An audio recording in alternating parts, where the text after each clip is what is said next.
ఇది June. July తర్వాత వచ్చే ఆగస్టు ఫస్ట్ వీక్లో ఈ బాబాసాహెబ్ అంబేద్కర్ గారు ఏ వంశంలోనైతే పుట్టినరో, ఏ 500 మంది అయితే 28,000 మందిని ఊచకోత కోసిండ్రో, 28,000 మంది డివైడెడ్ బై 500 ఒక్కొక్కడు 56 మందితో సమానం. ఒకటే ఒక బాబాసాహెబ్ అంబేద్కర్ పీడితులైన కాశ్మీర్ నుంచి కన్యాకుమారి వరకున్న పీడితులందరి తలరాతలు మార్చిండు బాబాసాహెబ్ అంబేద్కర్ గారు.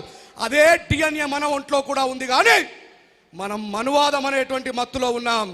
ఆగస్టు ఫస్ట్ వీక్లో నేను నా స్వహస్తాలతో రాసిన మహర్యోధ పుస్తకాన్ని ఈ సమాజానికి, ఈ మాల జాతికి పరిచయం చేయబోతున్నా, గుర్తుపెట్టుకోండి.